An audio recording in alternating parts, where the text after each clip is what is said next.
asalaamaaleykum mbokku téléspectateur u chaîne Xeweul gi TV la chaîne leader comme niñ leen ko tàmm di defalee li jëmoon yëpp ci élection législative 2022 bi ñu génn di leen di jox ay plateau yoo xam ne dañ ciy jàngat lépp li nga xam ne jëm na ci doxalin bi nga xam ne ñu ngi koy doxalee politique ci sunu diwaan donc élection yi wees na ñu ngi wax alhamdulilahi rabbil alamin amul benn loo xam ne mënoon nañ ko ci ñaawlu ci doxalin bi jëmee ko ci ay kàddu wala ay jëf yu wëroog li nga xam ne moom la sunu askan soxla donc ci loolu tamit am na côté boo xam ne ba léegi dina des ak ay acteurs politiques ñi nga xam ne ñoom ñoo ko séqoon muy jàngat bi nga xam ne dañ koy jàngat li ñuy tuddee résultats yi jógee ci élection yooyu donc buñ nee dañuy jàngat résultats yooyu dinañ woo ay acteurs ñi nga xam ne ñu ngi koy suivre ñu ngi ciy dox mais aussi ñu ngi ciy wax ci loolu lañ am ay invité yoo xam ne ci dëkk bi lañ dëkk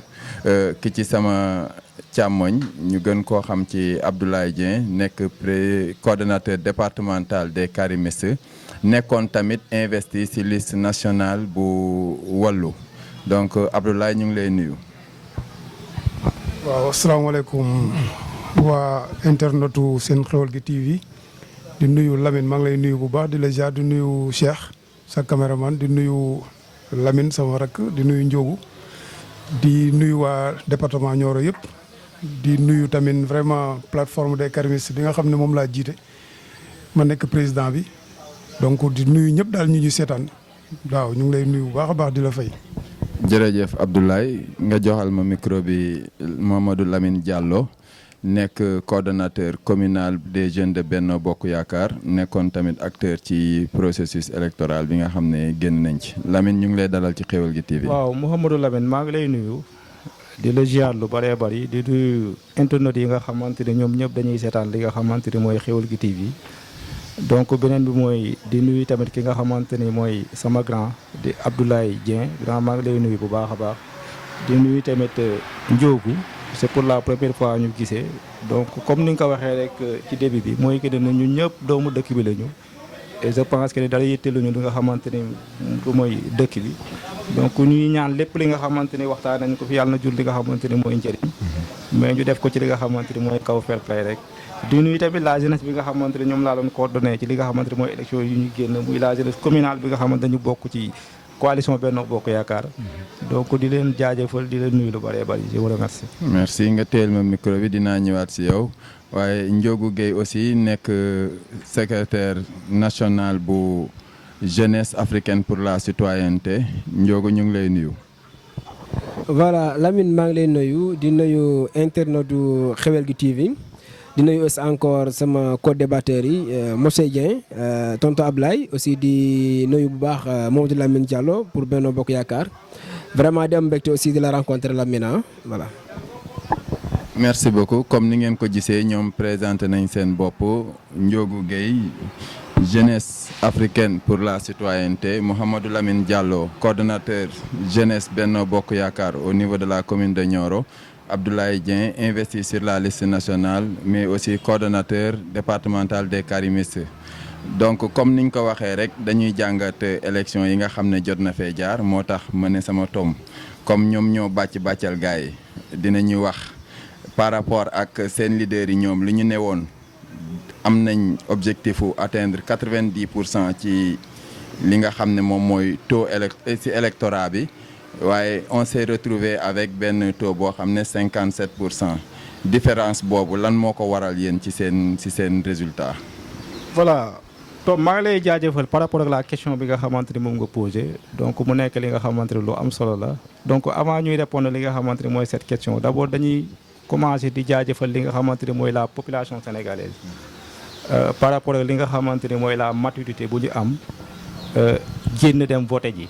maintenant ñu def ko tamit ci kaw li nga xamante ne mooy dal donc ñu ciy remercier tamit li nga xamante ne mooy l'opposition sénégalaise parce que quoi qu'on puisse dire amul fenn foo xamante ne constaté nañ fa li nga xamante ne mooy incident lors des élections donc mu nekk li nga xamante ne lu am solo la et beneen bi nga xamante ni moom nga wax muy par rapport ak li nga xamante ne mooy objectif bu ñu visé woon ñun ñi nga xamante ne ñoo bokk ci coalition Benno Bokk dañu amoon benn objectif muy 90% waaye dama jàpp ne ki nga xamante ne day wuti am na droit ne lii laa bëgg a am waaye nag suñu borom moom mooy ñëw ak li nga xamante ne moom mooy dogalam maintenant bu ñu xoolee par rapport ak li nga xamante ni mooy taux bu ñu am au niveau départemental am na lu bari loo xamante ni mën na ko justifier tey bu ñu xoolee dañoo nekk ci période nawet te le jour bi nga xamante ni moo nekkoon le jour des élections bu ñu xoolee yàlla ci dafa xëy di taw maintenant mu nekk li nga xamante ni tey ñi nga xamante ni ñoo waroon a voté ci amoon nañu problème mu déplacé pour dem def ji li nga xamante ni mooy vote bi maintenant nag ñun ñi nga xamante ni on est des acteurs nekkoon ci li nga xamante ni mooy tey ne wax dëgg yàlla def nañu suñu kéemtalaay kattan ba ñi nga xamante ni waroon nañ leen mën a jëli ji pour ñu ñëw voté dem nañ jëli ji leen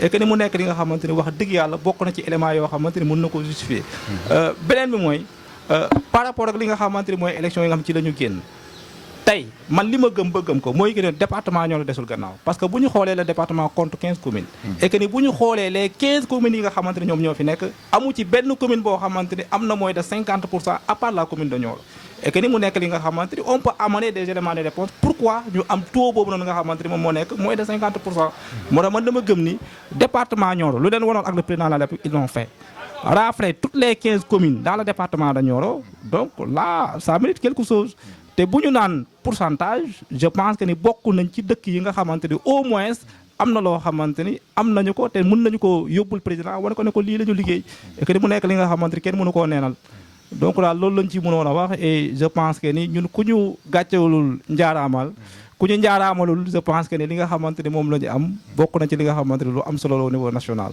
waaw parce que xam naa njaaraama bi moom yéen a ngi koy dégg ndax ñoom ñi nga xam ne yéen ñoom ngeen àndal au niveau national ñu ngi tiitaroo seen électorat mais pour yow mi nga xam ne yow yaa dëkk ci département Nioro comme ni nga ko cité sànq ci commune de Nioro wax dëgg yàlla élection yi ñu jógee ak yii ñu ñëw nii ba ngeen am ci taux boobu noonu war na mën a am jàngat bu ngeen ci def boo xam ne day weesu nawet bi taw bi ak déplacement yu difficile yi war na mën a am tamit jàngat boo xam ne c'est politique wane lan moo tax Nioro taxawee taxawaay boobu.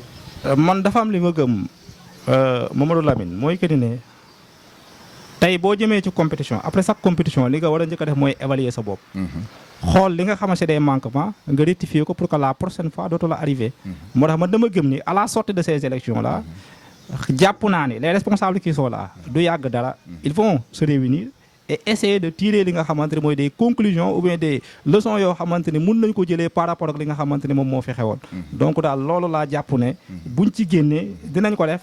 ok defaguñ ko quoi. non on l'a pas encore fait parce que ba ñu génnee élection yi parce que ba léegi résultat provisoire moo génn les résultats définitifs ne sont pas encore sortis. ok waaw mais est-ce que mun nañ jàpp ne aussi dañoo jógee ci ay élections lu yàggul gars yi am ay dige yuñ fi defoon ak askan wi toog di xaar dige yooyu réalisé wu ba léegi réalisé wu guñ ñu ne kon xaaral ñu wane ne ñun lañ ñu waxoon ba léegi gisaguñ ko. Tom ku ci nekk xam na nuy état di doxee ku ci nekk xam na nuy mairie di doxee te procédure bi yombul. procédure bi yombul et je sais que ni tey jalul ñuy yàkkamti.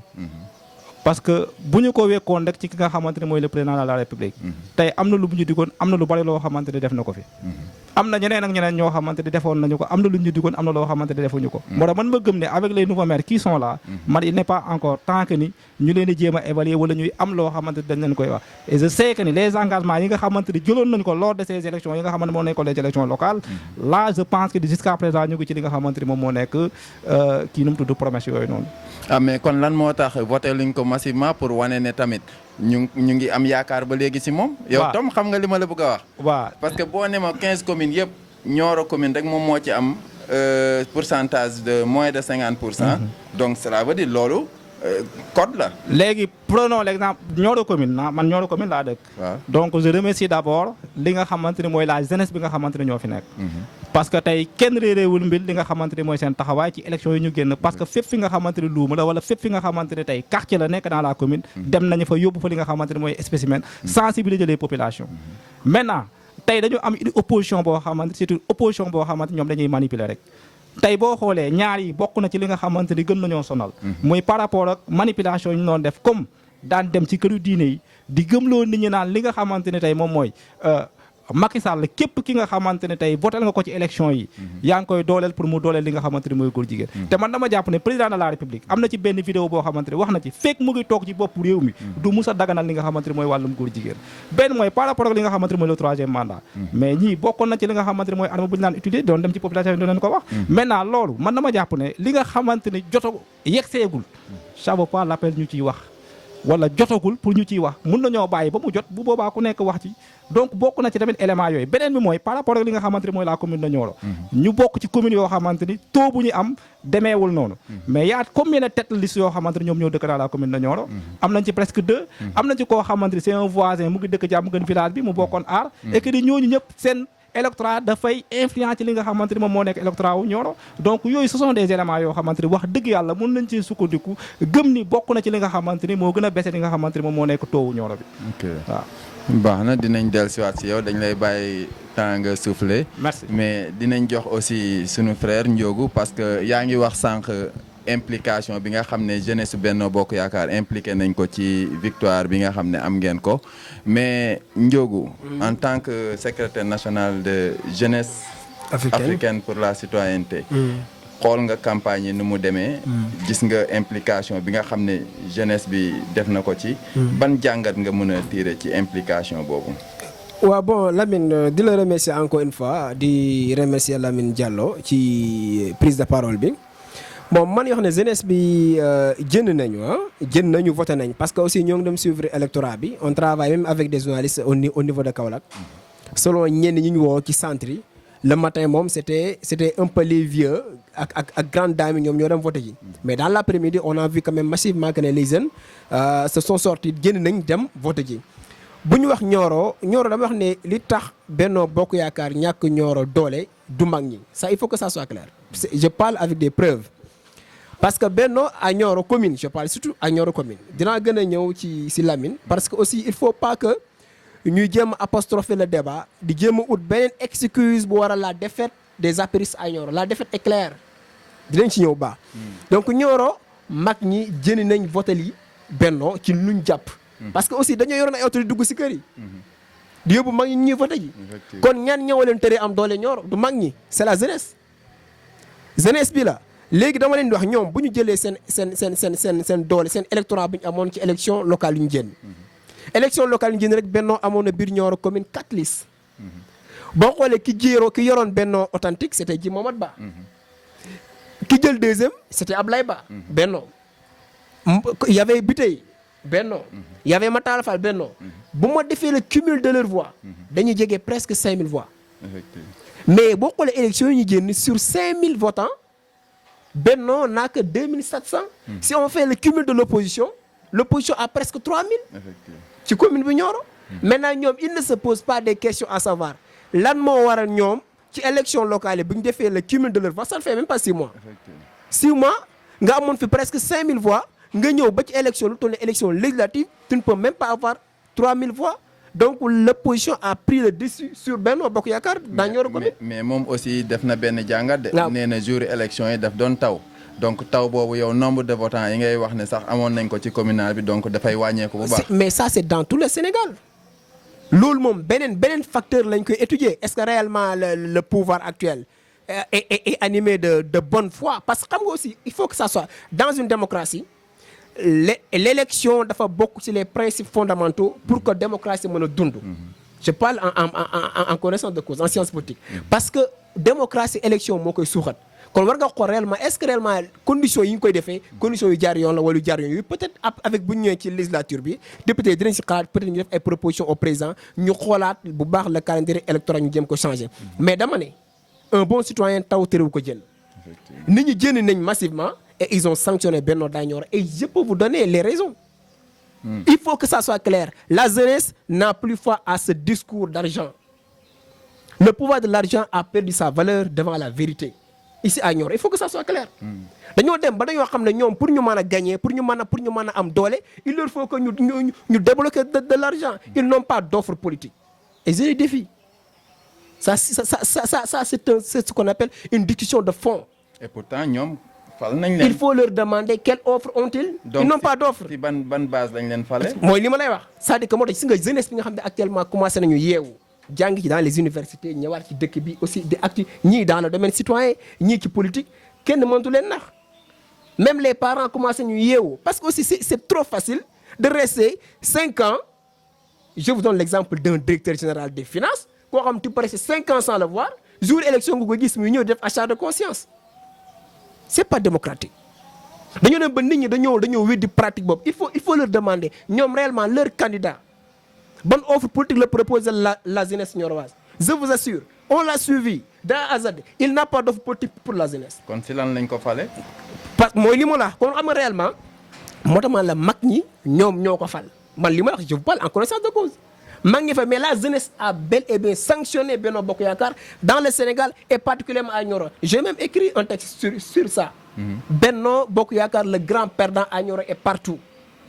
parce que réellement liñ dem gëmloo nit ñi la nit ñi gëmmatul il faut que ñu arrête le discours de l'argent léegi li ñu def mooy. peut-être foofu aussi di nga leeral lan moo tax nga ne le grand perdant parce que. bu ñi ñuy seetaan mën nañ jàpp ne Benno Bokk Yaakaar moo gagné. mais les chiffres parlent le grand perdant aussi dafay am leneen lu muy def. xam nga en science politique bu ñuy étudier ay chiffres. ñu jël exemple la législature précédente 2017. Benno à Nioro c'était indéboulonnable mënoo ko woon yëngal. mais bu ñëwee ba 2022. dans un intervalle de 6 mois 2 élections bu ñu defee élection précédente si on fait le cumul tu as 5000 voix ñu ñëw def 6 mois tu sors avec 2000 voix c'est parce que réellement il y a une reculade c'est sur le plan communal bu ñëw sur le plan départemental il faut que ça soit clair Benno n'a que 42%. L'opposition a entre ses mains 50% de l'électorat du département. Si ça continue comme ça 2024 je ne sais pas qui sera le candidat de Benno mais ils n'auront même pas 10% à Nioro. C'est clair et net et malheureusement ça dit que je l'ai même dit et je l'ai écrit le président Macky Sall va sanctionner et je sais pourquoi je le dis parce qu'il y en a des leaders parmi eux qui ont voté qui ont demandé à leur militant de voter sanction. Ils ne le disent pas. Fii dans le département de Nioro. À Nioro commune plus précisément. Il y en a parmi eux qui ont saboté la campagne de Benno Bokk Yaakaar on le sait et eux-mêmes ils le savent très bien. Il y en a ceux qui se sont abstenus de battre campagne. On peut citer leur nom.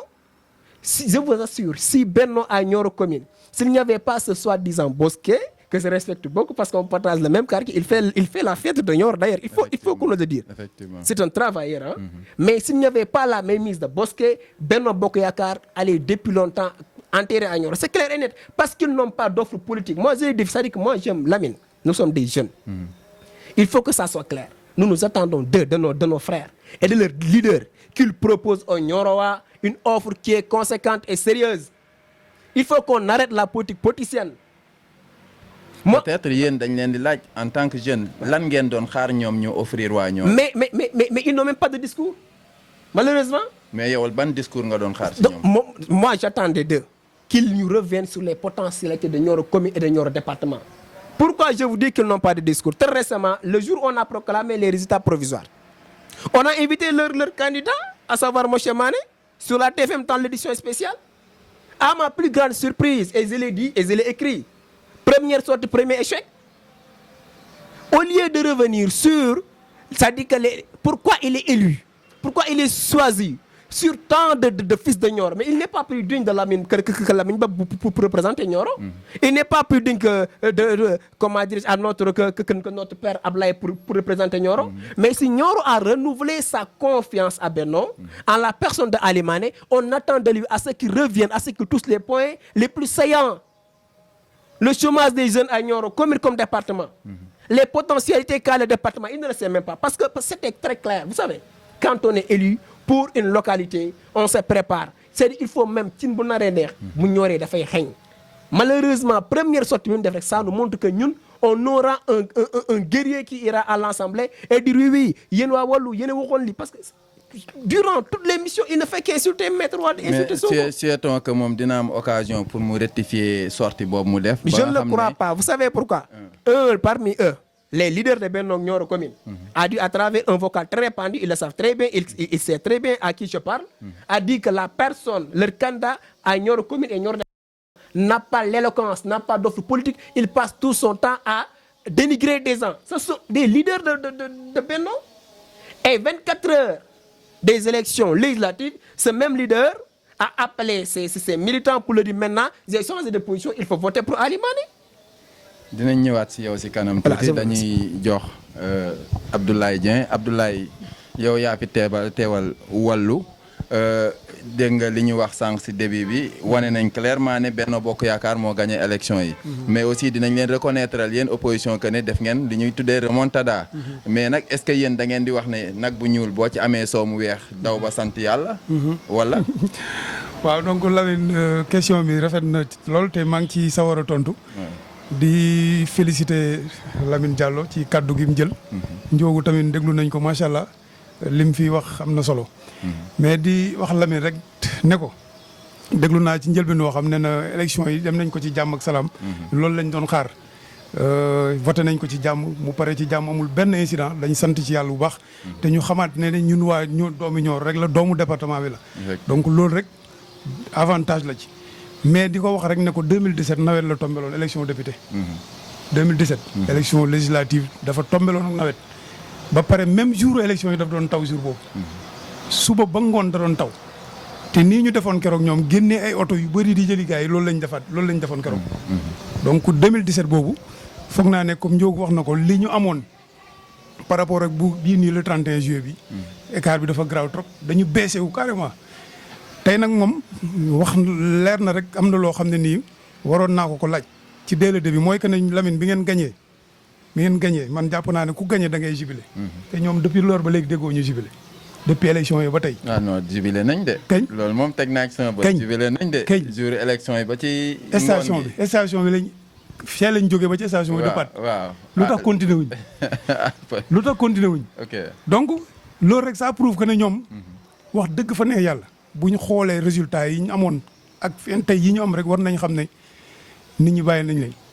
nit ñi jox nañ leen ginnaaw kooku moom amul sax ma dem dañu ak li fi wàcc yëpp. ak ndombo tànk yi nekk biir Nioro commune. ak li fi Macky Sall liggéey. bu ñu demee ba au moins ñoom ñuy opposition bi réunis di leen dóor. ñoom bon vraiment war nañu xoolaat seen bopp. évaluation boobu muy wax noonu waroon avant ñu doon dem ku ci ne di dem waroon nañ ko def très rapidement. pour tam biir nekk xool lu waral loolu te li waral loolu Macky Sall bu ñu xoolee Nioro rek réalisation yi fi def rek war nañ ko mën a fal. honnêtement waaye nañ xool li waral. Nioro wan leen gannaaw sanctionné leen du dara lu dul doomu Nioro yi ñu jox ndombo tànk te defuñ liñ ci war a def ndax toog ba élection jot rek ñu dugg si ci rek jël xaalis yi di xëpp. beneen bi mooy am na fi kilifa yu fi nekk yor ay ndombo tànk mais kenn du leen gis doo leen woo jot leen Lamine xam na bu baax li may wax. faalewuñ la jeunesse tant que élection jotul liñ leen di utiliser liñ leen di doyee mooy que ne mobilisation rek jox leen casquette t-shirt yi ñu sol mais bu desul lu dul utal leen xëy wala taxaw ci seen mbir faalewuñ leen loolu moom xam na ko. donc est-ce que yow da nga bëgg a wax ne jeunesse bi aussi dafa sanctionné loolu nga bëgg a wax parce que wax nañ implication de la jeunesse. wax nañ conscientisation aussi de la jeunesse. mais yow da nga bëgg a wane ne kon jeunesse bi dafa sanctionné. dafa sanctionné loolu amul sax ma dem te ñëw li tax ma wax la ko mooy jour élection yi man daa rencontré naa tour bureau de vote yow def naa ko. mais am na jeunes yu ma dajal. dañu ne Dakar la ñuy jógee uniquement pour ñëw régler li fi nekk. régler li fi nekk mooy dañuy moo d'ordre dañuy wër ci gars yi di woo nit ñi. voté leen contre ñii dañ foog ne ndax nit ñi xaalis moo leen di dundal wala dara donc dañ leen sanctionné. sanction bi dafa leer nañ mais li ma koy wax rek laa koy waxaat Macky Sall benn sanctionné nañ ko moom tamit ci benn côté muy lan muy dafa leeralul le poste ki soogu troisième mandat bi. question troisième mandat bi ba tey leeralu ko. te boo gisee nag tey mu ngi koy wax ci yoo xam ne gars yi dañuy dem ci kër diine yi di utiliser wu moo boobu. mais c'est parce que moo ko leeralul. su ko leeroon dès le début amul ba mu féete ko war kuy demati ci benn kër mais wax na aussi que ne ñun ñëpp gis nañ ko Macky nee na tant que moom mu ngi fi loolu xalaatul mu dagan loolu moom wax nañ ko. non loolu mëri góor jigéen bi la. waaw mais troisième mandat bi laa la ne. waaw boo gisee mu jeexi jaaxe xelu nit ñi. soo bokkee ci biir Benno Bokk Yaakaar yor poste de responsabilité. si toutefois nga taxaw ne Macky amul droit de 2024 fa lay yem rek ñu dàqal.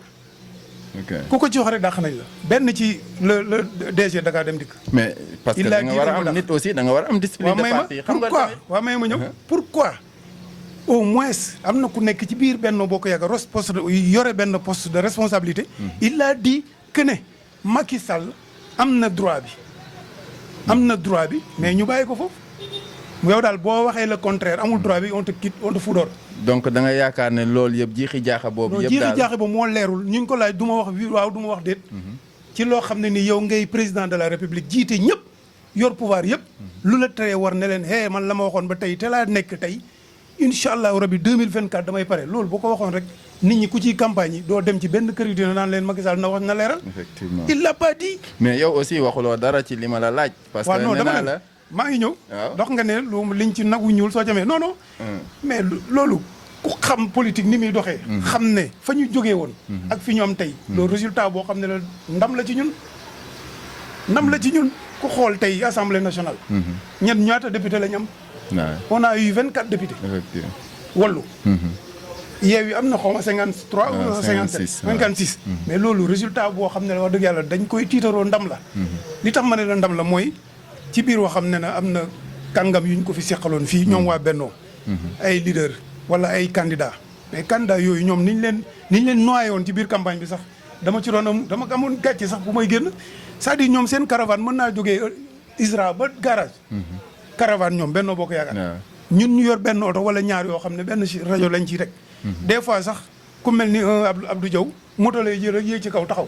ànd ak jakartamaan yi. ñooñu buñ demee tey ba seen doole ñu buñ ko boolee dépassé leen ñoom. li Ndiogou wax rek Macky Sall war na wax ak ñoom quoi war na wax ne fayuñ ko bor fayuñ naat bi xorom wala laaj leen lan moo xew Nioro. te su leen ko laajee nag nañ am audace wax leen ne leen ñi ngi ñu fi falal ñooñu respecté wul. ñooñu liggéeyalul. parce que li tax ma wax loolu damay am benn kii bu may wax en 2017. 13e législature boobu à l'Assemblée nationale Jéema Ndiaye na ko yàlla yërëm. ci biir plénière toog na ministre de l'agriculture ministre comment dire Matar Ba ministre des sports. mais mu koy lancé appel ci stade Nioro bi. ne bu tawee sax bu ngalawee sax mu taa. ñëpp di ko félicité ci loolu yow yaa ngi koy rappelé wu. depuis 2017. ba tey jii ñu nekk ci 2022. waxuñ lu jug ci biir stade Nioro bi. effectivement. te moom rek laa déggoon assemblée mu waxoo. amul beneen Matar Ba ñëw na ba fii final bu ñu koy invité. effectivement. waxul lu ci jëm ñu interpellé ko ci mun a après. donc tey ñaata DG lañ yor yoo xam ne pour ñu régler loolu du dara. beneen bi mooy directeur général de l'APROSI Mamad Ba. mais ñaata emploi la mën a créer fii.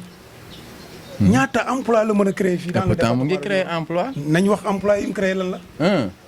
non man mi lay wax nii xam naa li may wax moom xam na bu baax ñaata jeunes ñooy nekk fii pour am stage. au niveau de l'APROSI sax problème la. demal APROSI nga xool demal APROSI wala nga woote ña fa nekk laaj leen ñaata booyu étudiant ñoo fa nekk di def stage rek la ñuy demandé mu tëleen. stage kese la ñuy demandé mu tëleen Ari Thiam foofu la nekkoon ci moom. lan moo tax il a quitté lan moo tax da ko daan topp ci pour au moins pour mu aider les jeunes. ñu am stage kese parce que jeune étudiant bi da koy soxla. loolu rek pose problème. donc da nga jàpp ne ñoom ñi nga xam ne ñoom lañ fi bàyyi pour ñu wéyal politique du président auprès de la population ñoom seen i jëf dafa sooxe ci population bi quoi. dafa faale wuñ leen ma waxaat ko heure bu ñu leen di faale day fekk rek seen intérêt jot seen soxla ñu ñëw jaamu ko buñ paree nañ ci. Lamine mii xam na bu baax li may wax moom ci boppam. wala nen naataangoom buñ soxlaa kilifa yi nga xam ne ñoo ñuy liggéey ak ñoom. mënuñ leen jot téléphone. en temps boo xam ne dara xewul. mënoo leen jot téléphone duñ leen sax faale mais bu campagne ubbee ñu xam ne lii ñoom seen avantage lañ ci koo ci woo mu jël la. yéen nag vous êtes satisfait de vos résultats en tant que wàllu parce que wax dëgg ne yàlla léegi affaire bi leer na.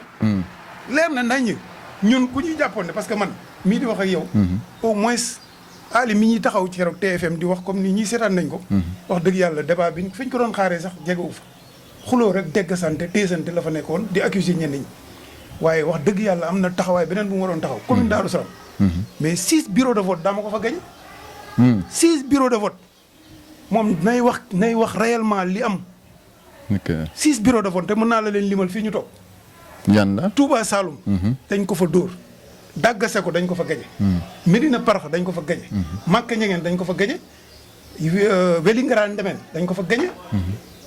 wi kii nu mu tuddati comment dirais-je dëkk bi Daaru Alim. dañ ko fa gañe. donc ça veut dire que ne loolu ñun man dew ma sa campagne man campagne ma dëkk yooyu ma lay waxal nii. benn ñaari dëkk laa ci dem muy Màkka Ñegeen ak Touba Saloum.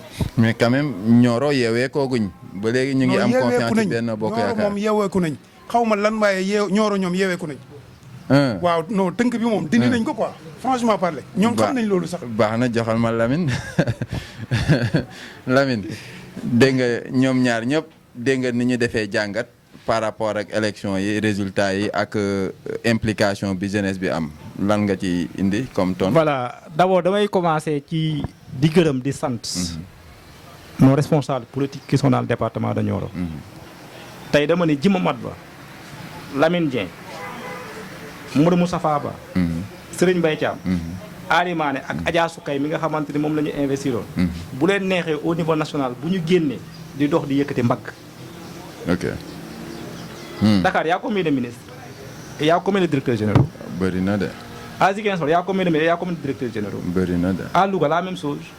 ñun ñaata directeurs généraux la ñaata ministres la ñu am. ok. si. donc moo tax nit ki da nga koy nangul.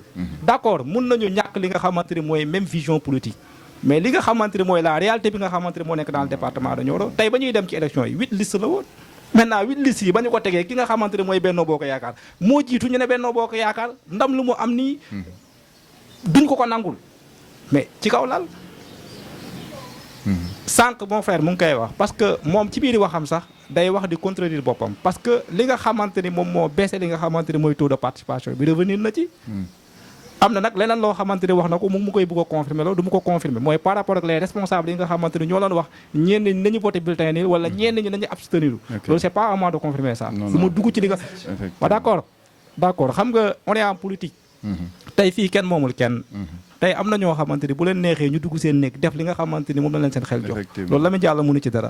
waaye dama ni ñi nga xamante ne dañu épouser li nga xamante ni mooy la vision du président de la République doon ko déglu. le président lorsqu'il avait investi ñi nga xamante ni mooy Soukayba ak Ali Mané dañ cee dem ba mu jeex tak maintenant ñooñu je peux prendre l'exemple de la jeunesse ak les responsables yi nga xam ne ñoo nekk au niveau communal. ren jii la ñuy doog a gis les responsables qui sont là. jël li nga xamante ni mooy une voiture mettre ko à la disposition de la jeunesse. mettre à leur disposition li nga xamante ni moom moo nekk des moyens. ñu battre campagne. benn mooy par rapport ak li nga xamante ni mooy caravane man je pense que ni caravane n'a rien à voir ak li nga xamante ni mooy élection. caravane du dara. li nga xamante ni moom la askan bi soxla mooy que ni nga dem ci ñoom yóbbu spécimen bi jéem leen convaincre pour ñu voter li nga xamante ni mooy liste bi nga xamante ni moom mooy. et pourtant nous loolu lañ doon def. kii mon frère Ndiogo bu ñu déglu wante rek bu ñu déglu. waaw d'accord mais yaa dina ci ñëw mu ngi ci logique boobu.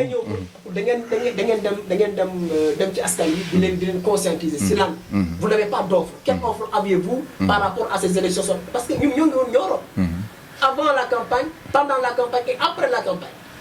Moi personnellement qui parle, j'ai pas vu des jeunes de Benno Bokk Yaakaar à la Médina ou bien Médina bokkul seen. te pourtant celui qui vous a donné les voitures et les 15 minutes il habite de près de chez Ablaye Dieng et de chez moi. ok léegi nañ ko bàyyi moom xëy na dañoo bëgg parce que aussi yow it di nga ko nangul benn affaire mooy terrain politique bi yaatu na ku ci nekk nag xam nga say militant fu ñu nekkee donc bu la neexee nga dem say militant wala ñi nga yaakaar ne mën nga leen convaincre leen voilà léegi bu ñu waxtaanee rek dinañ juboo parce que je pense que ni am na loo xamante ni du avancer loo débat bi wax dëgg yàlla borom xam-xam nga te li nga xamante ni mooy sa position yàlla xam ne dama la koy nangul man dama gëm ni ñu ñëpp ay ndaw lañu et on est de la commune de Nioro et je pense que ni ku ci nekk ci ñun li nga xamante ni mooy le développement de cette commune moo la intéressé maintenant pour revenir ci li nga xamante ni moom laa la wax man dama gëm ni tey offre politique bi ngay wax tey kii sànq man moo ma gën a xam Jima Mat Ba bu baax a baax parce que liggéey nañu ay at Jima même bu dee benn sax am na koo xamante ni doomu Nioro la mu ngay yeewoo fa li nga xamante ni mooy approche bu ñu ko neenal Amadou Lamine Dieng il a fait la même chose Mamadou Moustapha Ba même bu dugalul ay xale yoo xamante ni ci département wala ci commune bi la ñu dëkk fi nga xamante ni moom moo nekk budget lijjanti nañ leen li nga xamante ni mooy ay contrat man xam naa ci dara donc moo tax am na loo xamante ni bu ñu koy nangu di neenal waaye nag dama ni wolof moo ne xale ko dajul suuf te Macky Sall moo la gën a xam ne tout n'est pas rouge am na loo xamante ni c'est des manquements et gëm naa ni bu ñu ko mayee temps il peut rectifier li nga xamante ni mooy ces manquements là beneen mooy waaw d'accord c'est fini loolu ku ci nekk ak sa appréciation nag man dama la koy nangu waaye nag man dama gëm ni ak ki nga xamante ni moom laa àndal moom moo fi nekk te vie ñi nga xamante ne ñoom ñoo ko fi jiitu lu mu fi def amu ci kenn ci ñoom koo xamante ne est-ce que xam nga ne Macky Sall il n'est pas sanctionné ci li nga xamante ne mooy en termes de réalisation. Il n'est pas élu pour faire moins que ses prédécesseurs. Il est élu pour faire plus. Maodo Lamine. waxal Ndiogou mu bàyyi ma waaye. c'est pas un problème loolu c'est vrai waaye dama la bëgg a wax Macky kenn sanctionné woo ko ci li nga xamante ne mooy wàllum réalisation yàlla xam na loolu.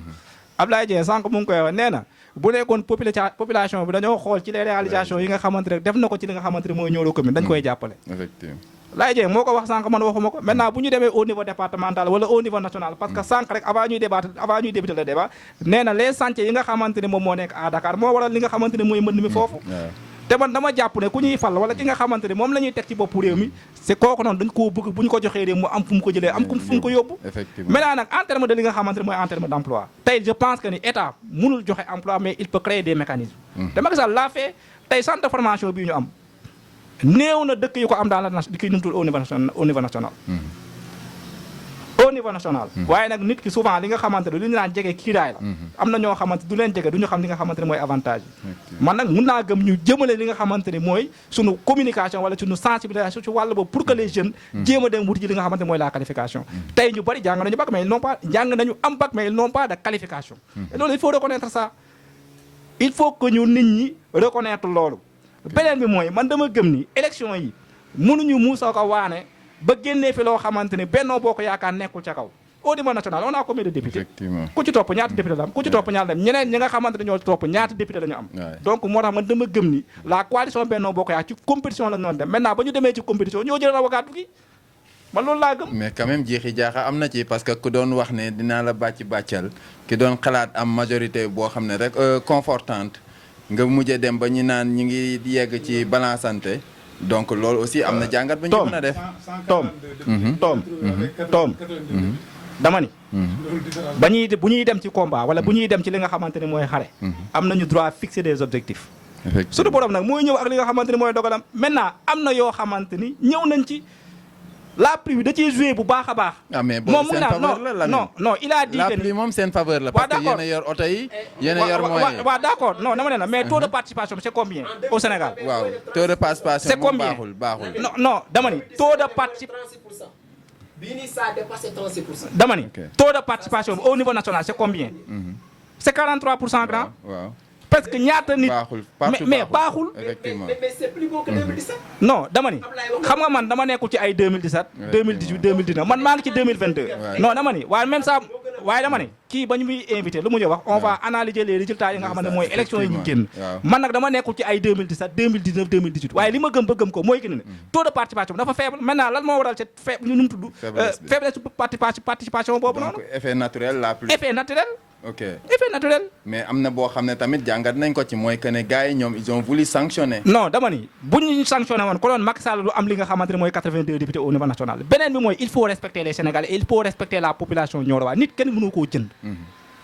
nit kenn mënu koo jënd. kon li doon am lan la non dama ni li muy wax waaw d'accord dama ni ku mu neex du la neex nga koy jàngate waaye dama ni doomu aadama kenn mënu koo jëng te il faut respecter li nga xamante ne mooy la personne. beneen bi mooy moom nee na mosuñoo gis ci li nga xamante ne mooy terrain bi am nga ci droit. man yàlla xam na ne tey laa lay doog a gis. musuma la sant ci li nga xamante ne mooy sans politique bi. kii daan naa ko gis. donc bu ñu nangulaat ne rek dinañu dem. leneen li nga xamante ne nag moo am. man dama gëm ne la jeunesse bi nga xamante ne ñoom ñoo nekk la jeunesse communale de Nioro ñu nekk des jeunes très conscients nekk des jeunes yoo xamante ne ku xam lu ñu bëgg lañu. élection yi dañ cee xar seen tànk tubéy. def ci liñ ci war a def. def ci liñ ci war a dem waxtaan ak population bi. mais tey man j'ai vu des gens yoo xamante ni. baatara nañ campagne yoo xamante ne xamuñu leen ci Adama ak Awa. effectivement mooy li si Yewwi xamuñu leen ci Adama ak Awa. man nag au moins Alimane mi nga xamante ni ak Soukayba mi nga xamante ni fii la ñu dëkk. xam naa leen. suba wala gannaaw suba bu ñu ma defalul dinañ defal koo xamante ni au moins dinaa xëy di jàkkaarloog moom. te ñooñu bu Nioro nekkee ci jafe-jafe dañ taxaw Nioro. waaye imagine toi quelqu'un koo xamante ni xamoo ko ci Adama ak Awa munoo wax sax li nga xamante ni mooy turam munoo wax sax fi nga xamante ni foofu ngay porter li nga xamante mooy sa candidat di jéem a nax askan pour ñu voter leen là c'est contradictoire. loolu sax moo indiwaat sànq débat bi nga xam ne posé na au niveau même de Wallu ak Yewwi parce que il s'est trouvé que ne ñoom si seen suppléants yi investir nañ deux yoo xam ne ci biir PDS. Ablaye Wade nangu na ko. effectivement Ablaye Wade a récupéré ces deux députés noonu sànq ne investir nañ ñu ngi baataral campagne ñoo xam ne xamuñ leen donc loolu la quoi. mais effectivement Lamine beneen bi mooy Lamine effectivement gis nga. tey man dama gëm ni Alimane quoi qu'on puisse dire man du question de éloquence moo tax may fal nit déedéet du éloquence mais Ali quoi qu'on puisse dire il a créé des entreprises au Sénégal ñaata nit la fa employé moo xam muy benn moo xam muy ñaar mais au moins moom c'est un Sénégalais ba mu demee wuti ba mu amee da koo indi implanté fii li nga xamante ne mooy des entreprises jël ay xale yoo xamante ne ay doomu réew mi leen mu leen di fay li nga xamante ne mooy salaire kon kooku man je pense que ni au moins mu ngi participer ci li nga xamante ni moom moo nekk développement dëkk bi au moins mu ngi participer ci li nga xamante ni mooy l'emploi des jeunes. ok merci Lamine yaakaar naa Ndiogou am na lu mu ci mën a wax. voilà Lamine moom peut-être damay revenir rek ci fu mu daanelee Alimane. Alimane je crois que bañ ko joxe suñu département yàggul y a de cela 6 mois. mais monsieur Dieng moom bëgg na jege commune de Paoskoto xam naa moom ci moom dinañu mën a wax lan la ay def poste ak lu mu defal poste chaque jour yaakaar naa bu may dem Kaolack foofu lay jaar mais ba ma xamee poste bu yàgg ba léegi ma gisuma fa dara lu fa changé loolu moom benn point la quoi. et pourtant bi mu laajaatee jox nañ ko. alors donc elle reste. donc est-ce que prise de conscience bi ngay wax. non ça nag il faut savoir que ne la prise de conscience. comme ni ko Ablaye waxee léegi. Nioro yeewi na boppam. Nioro est une commune. Nioro est une grande ville. ok ça aussi il faut le savoir. aussi bu ñu def étude statistique. ñi nga xamante ne ñoom ñoo ëpp ñu jàng ci département de Nioro. Nioro commune moo ci graw il faut l'admettre. Nioro commune a d'excellents cadres et de jeunes qui sont partout. ah mais loolu c'est évident. donc waa loolu non loolu beneen étude la dinañ si ñëw di beneen étude la c'est pour vous montrer que réellement. Nioro moom yeeweeku moom day brutal te day nekk loo xam ne réalité la. léegi dama dégg mu wax victoire ñoom de quelle victoire parle-t-il? On ne peut pas se proclamer victoire au moment où le président de la République, lors de son dernier conseil des ministres, n'a même pas fait une heure de temps avec ses ministres. J'ai écouté Penda Mbow, universitaire que je salue de passage. C'est une femme intellectuelle. Elle est conseillère à la présidence. Elle n'est pas intéressée par l'argent du président. Xam-xam lay waxee. Amsatou Sow Sidibé, elle était conseillère à la présidence. Pourquoi elle a démissionné? Elle a dit que man, je ne vais pas continuer à prendre un salaire de quelqu'un que je ne vois pas et que je ne peux pas conseiller. Loolu jour ba ñuy def étude comme ni ñu koy defee nii analyse résultat provisoire yi la Penda Mbow wax muy conseiller Macky Sall ca palais di xëy palais di wàcc palais ne Macky Sall kenn mënu ko conseiller du déglu. ok mais un président boo xamante ne nee na moom gaynde la te déggul jat nit ñi ñoo koy xamal ne ko ñun nag c'est le peuple qui est souverain. peut-être balaa ñuy dem ba fu muy soxlawaatee loolu dina ko rectifier. c'est trop tard moo tax Penda Mbow. mais sànq aussi da nga remettre en cause moom victoire bu muy wax nga ne de quelle victoire parle. maa ngi ñëw. mais raw gàddu bi aussi mënuloo ko. mais de 2017 vous avez 142 et plus. maintenant en 2022 vous avez 82. li ñu xam ci sanction positive mooy da ngay jëm kanam. mais à Nioro attendez à Nioro dañoo dellu ginnaaw parce que tu ne peux pas avoir 42% départemental et vous me dites que da ngeen dem ci kanam. mais non c'est-à-dire en termes de résultats aussi. il faut être. non c'est-à-dire que mais ma tuuti rek. Lamine mooy ñaari député ñaari siège lañ tegoon nii. ne ku ci nekk ku la neex nga ne moom laa ko yéene. mais gis nañ ne ñaar ñi fa toog ñoom ñoo leen investir. ji nga Lamine lu ñu wax une étude doit être globale. léegi yow boo xoolee ñaari siège am na ku gàddu xoolee ñaari doole yi. parfois dama leen jéem taxaw sama buntu kër gis le candidat Lamine Ba que je salue de passage benn oto laa koy gisee il est seul dans sa voiture ñii leur boss était là avec 11 véhicules loués il garait devant de chez moi 30 millions 15 000 t-shirts l'opposition amuñ lu ñu jëndee t-shirt je vous l'assure il ne l'avait pas mais doole yooyu noonu mën nga ko yor avec des DG des ministres conseillers avec toute cette force de l'État ici à Nioro, vous ne pouvez pas avoir 50%. Ah, mais c'est de bonne guerre, hein? C'est la même chose sur le plan de... C'est-à-dire que Lamine, man dama bëgg ñu def une étude qui est un peu quand même citoyenne, hein? Gis nga pourquoi wax na léegi ne ñun voté ne ñoo xam ne xamuñu leen. waaw ñun voté wuñ pour ay nit. Nous on voté pour sanctionner un régime qui n'assume pas. ok Lamine Sénégal ñoo ngi fii exploité or. yow tu es journaliste. mbala intellectuel nga. est-ce que xam nga oru Sénégal ñun lan la ñu dikkee ci ay milliards ci année est-ce que xam nga ko xamuloo ko. déedéet. Lamine Sénégal ñoo ngi fi exploité phosphate. yow phosphate Sénégal lan la jëriñ est-ce que xam nga ko. Sénégal ñoo ngi fi exploité zircon. zircon Sénégal lan la jëriñ est-ce que xam nga ko. Sénégal ñoo ngi fi exploité fer. feru Sénégal lan la jëriñ xam nga ko yow xam nga ne Sénégal ñoo ngi fi exploité gaz. waaw.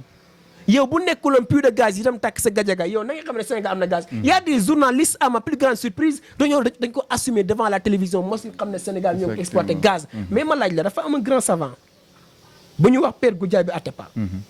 dafa toog ak journaliste mu ne leen pourquoi vous ne vous posez pas les véritables questions.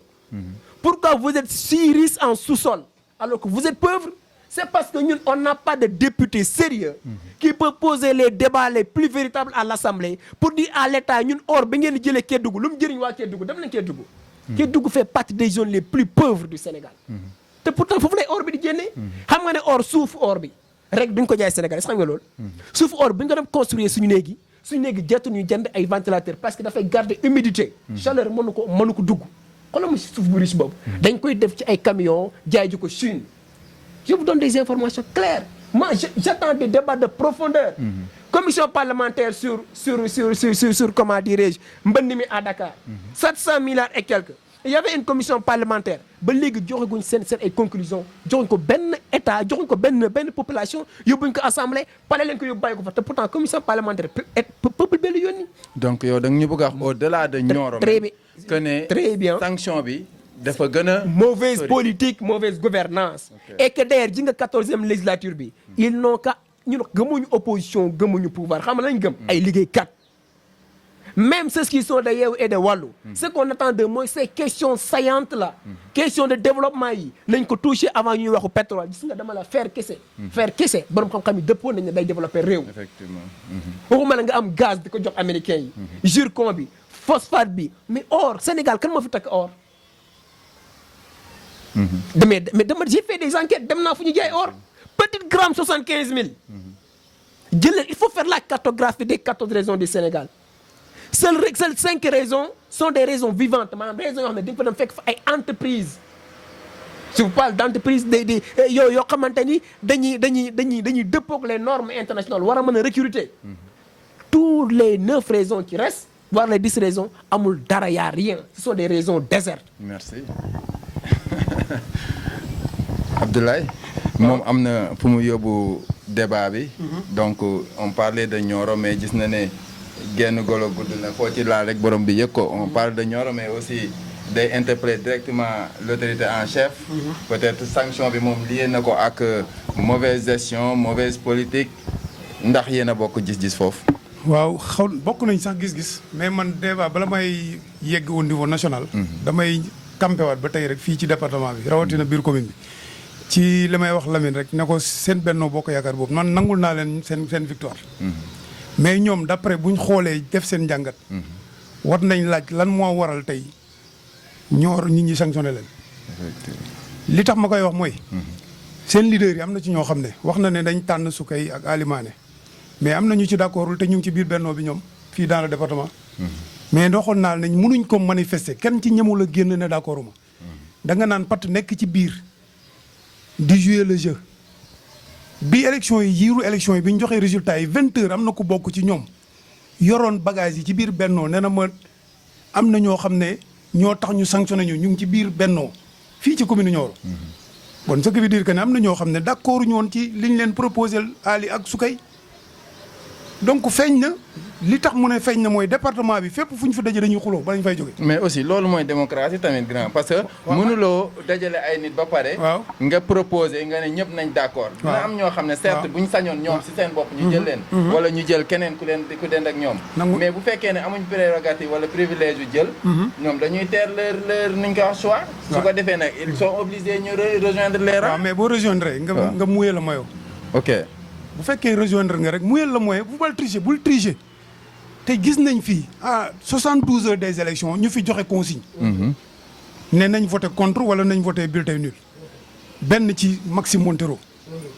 il a dit ba waxoon militant bi ne leen voté leen bulletin nul li maa la wax noonu def leen loolu yaa ngi may dégg mais loolu avant biñ ne suba la élection yi lañ ko recevoir wax ak moom mu ñëw si guddi gi CELEPS dajale fa militant bi ne leen na ngeen voté Benno Bokk Yaakaar est-ce que respecté na militant bi yooyu est-ce que respecté na leen man bu fekkee dañu ànd man ak yow ma gëm sa idéologie gëm li ngay défendre gëm li ngay incarner mais ma am lu may roy ci yow au moins da ngay wax loo xam ne au moins da nga koy jëfee ma topp la mais munoo ma woow ne ma da nga def lii parce que mer nga wala teg sa raison yu la neex même pas 2 jours nga ñëwaat woo ma ne ma finalement voté leen lan moo xew ci diggante bi respecté woo ma quoi. donc li nga xam ne jot nañ ko fee waxtaan d'ailleurs avant élection yi. dafa feeñaat ci débat bi. mooy que ne toujours daal en politique. dafay am lu ñuy wax ànd jayante tàggoo jëwante. waaw bu ñu paree rek foo jaar mu am koo xam ne dañ koy tuumaal. wala dañ koy am lu ñu koy waxal pour wane ne. moom moo saboté. effectivement loolu mooy waral rek ne li ma lay wax rek mooy population bi ñooy perte. ok population bi rek ñooy perte ñoom dañu nekk rek di naxante rek. kenn ku ci nekk sa intérêt rek moo la tax a jóg mais du population bi. dinañ ñëwaat ci parce que li tax ma la koy wax rek mën naa ko résumer très rapidement.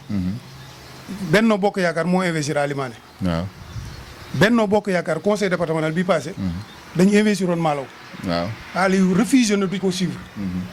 ba pare nangu moom liñ ko proposé pour commune de Poos comme candidat Benno Bokk Yaakaar loolu intérêt rek la du population bi du leneen intérêt kese la ñu bëri dem rangé wu ci Ali dem combattre Malaw ñoom Benno Bokk Yaakaar ñoo xeexaat biir Benno Bokk Yaakaar perteloo Malaw te Ali buntu bi la demee woon bañoo bëggoon naa nag comme nangu na Benno Bokk Yaakaar candidat commune Poos waroon na mën a jëlaat même récépissé buntu bi demee ko bàyyi Benno Bokk Yaakaar définitivement.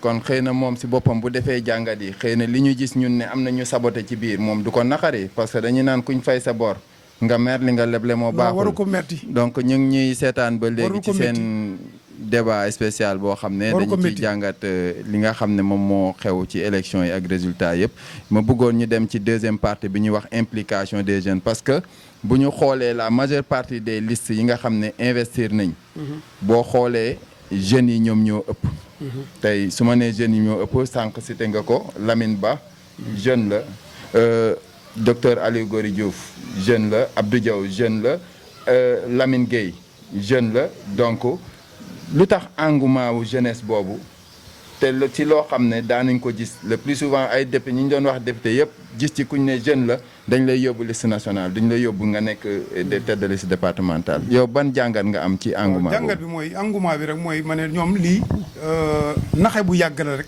dañ leen yàgg di leen lëre ñu toog parce que njóogu mi tey 3 ans 4 ans ci gannaaw doon toog defu doon lii mu def quoi dafa toogoon jàpp njàmburam quoi cool mais dans heure boobu fekk na ñoo xam ne ñu ngi politique ñoo xam ne tey jii au moins amuñ sax niveau bi ñooñu am moom niveau bi mu am sax ñooñu yegguñ ko effectivement donc mu croiser le bras daf ci bëri ay moromam ak ñeneen ñoo xam ne defu ñoon politique wala jàpp nañ ne politique li ko nit ñi di defee du luñ gëm ñoom mais tey dañ ne bu fekkee yow da nga toog ne du ma politique nekk ndaw soo politiqueul di nga gis koo xam ne nii ku médiocre la ñëw ku politique jiite la te doo ci mën dara daf dal nañu fi ci élection yi ñu passé ndomb tànk yi fi ñenn ñi am te mënuñoo bind sax seen tur léegi nag dafa jot ndaw ñi jóg ñoom jël seen responsabilité bopp ne léegi ñun dañuy dugg ci politique bi parce que gis nañ ne ci politique bi lu ci bëri ci nga mën a jaar pour mën a faj li la métti soo ko deful mënul faju da ngay toog di bind di wax soo ba ngoon dafa mais da ngay jóg jël engagement fi nga dëkk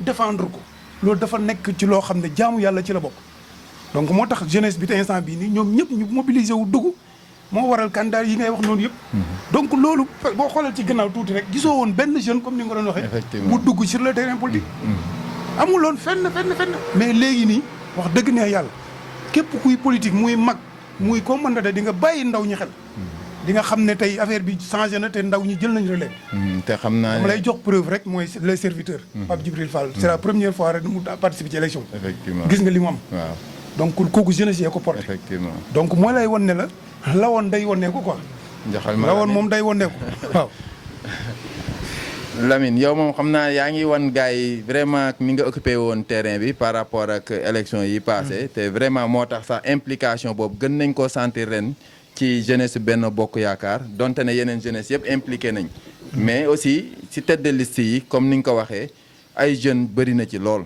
lan moo waral wala lan mooy sa jàngat ci loolu voilà avant may ñëw ci loolu dama ni wolof dafa am lu mu wax nee na kuy digle cangaay yow day fekk nga set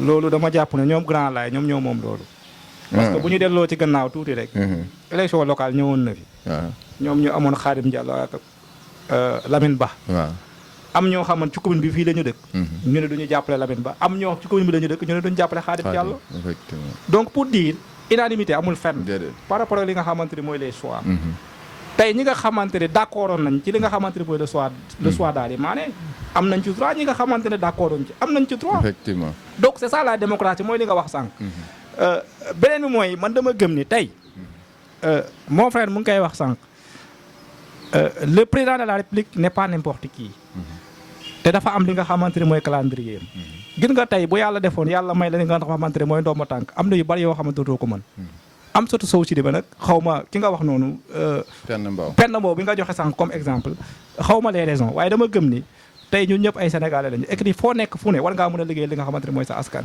gis président ñàkk gis président je pense que ni loolu moo nekk li nga xamante ni moo ci ëpp solo waaw d'accord naa gis nga booy wax man dama lay déglu dama lay déglu moo tax dama bëgg su may wax man tamit danga may bàyyi ma développé donc dans ce cas li nga xamante ni mooy fil bi ci logique bu ma nekk du ma ko perdre. comprendre nga dama ni man je cherche pas les régions yi nga xamante ni moo taxoon mu démissionné. waaye dama gëm ne ku ci nekk boo nekkee Sénégalais li nga xamante ni moo la war fa nga nekk di nga ko mën a def. man loolu laa gëm. beneen bi mooy li nga xamante ni tey mooy militant Facebook dafa am. militant Facebook. nekk dans les réseaux sociaux laay mu ngi koy wax sànq. di bind rek. di bind rek bokkul ak ñi nga xamante ni sont ci li nga xamante ni mooy terrain bi. di battre campagne dafa am ci candidat yi. non waxuma les candidats de dama ni dafa bëri militant Facebook yi nga xamante ni ñoo nekk dans l'opposition. ok. ils ne descendent jamais sur le terrain musuñu wàcc ci terrain wala duñu mus a wàcc ci terrain. wala daa am koo bëgg a wax boobu. bari na militant Facebook dafa am. et que ni c'est à éviter. man li ma gëm mooy que ni. waaw non man du ma tudd tur parce que man du ma personnaliser débat. mais damay wax dans le cadre général. waaye dama gëm ni bu nekkee ces militants Facebook la ñu yaakaar pour le développement dañoo ne wala pour la politique dañoo ne mu changé. dañuy nax suñu bopp parce que duñ ci mën a yegg. duñ ci mës a yegg. maintenant par rapport ak li nga xamante ne mooy l'implication de la jeunesse man damay féliciter d'abord di remercier la coordination départementale bi nga xamante ni moo grand frère Abdoul Wahab Dieng moo ko jiite. donc di ko nuyu de passage. di ko remercier di ko féliciter ak équipe bi nga xamante ni moom la àndaloon ci li nga xamante ne mooy élection yi. parce que kenn réeréewul mbir. def nañu les 15 communes du département de Nioro. village par village commune par commune luuma par luuma. di dem di sensibiliser li nga xamante ne mooy les populations sànq yaa ngi may laaj population yi lan nga leen di sensibiliser mais nit ki kay boo yoree li nga xamante ne mooy un produit. am li nga xamante loolu nga bëgg boo demee kay ci loolu ngay échanger ak moom. waaye nag dama jàpp ne amul solo mooy revenir di la wax ci lii lañ doon sensibiliser lii ak lii la man je pense que du loolu mooy débat bi donc damay féliciter la jeunesse départementale bi nga xam ne dañu bokk coalition Benno Bokk Yaakaar. par rapport ak liggéey bu am solo bi nga xamante ne moom la ñu liggéey.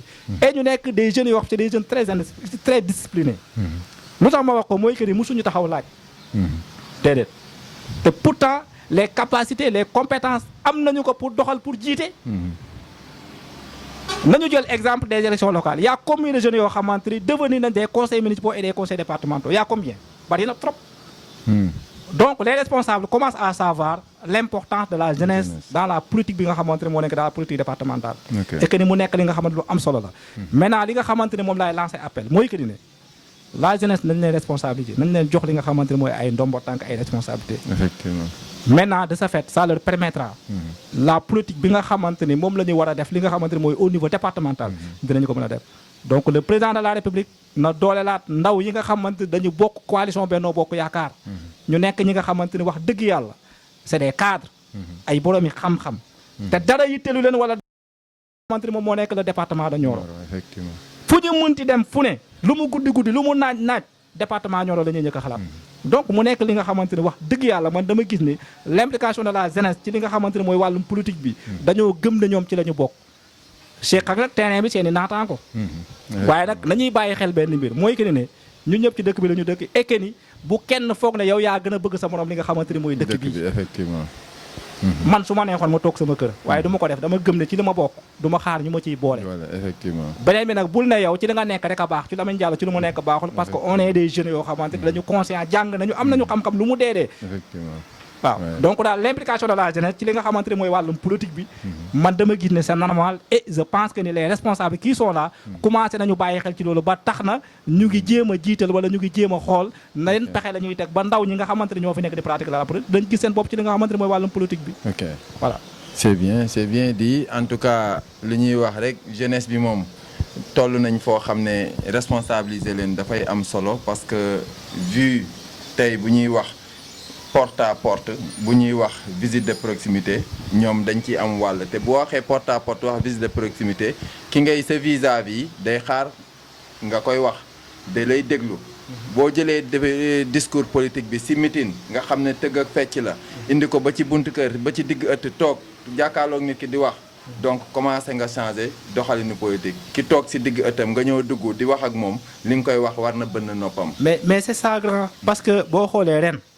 man ak équipe bi nga xamante ni ñoom laa àndaloon dañu changer méthode souvent xam nga lu ñu doon def ay tee débat ay sabar mais ren defuñu ko ren lan la ñu def dañu ne woon chaque 10 heures dafa am fu ñuy daje bu ñu fa dajee dañuy départ dugg ci benn koñ maintenant da nga laan xëy 10 heures ba 14 heures wala ba 15 heures nga doog a wàcc boo wàccee nga def li nga xamante ne mooy évaluation par rapport ak yenn jafe-jafe yi nga xamante ne wala yenn doléance yi nga xamante ne tey jëlee nga ko ci askan bi ñi nga xamante ne ñoo nekk les responsables nga yóbbu leen ko et je pense que c'est ça la politique parce que mooy nit ki boo xamul wala boo ko jegewul mënoo xam li nga xamante ne moom moo koy métti mënoo xam li nga xamante ne moom moo koy métti te samay camarades yi nga xamante ne au niveau départemental wallaay la ajum noonu la ñu ko defee dem nañ ci askan wi toog nañoo ak ñoom waxtaan nañoo ak ñoom et je pense que ni par rapport ak les doléances yi nga xamante ni jëlee nañ ko ci askan bi yóbbul ko non responsable politique ils vont trouver des solutions par rapport ak li nga xamante ni moom moo nekk ces doléances.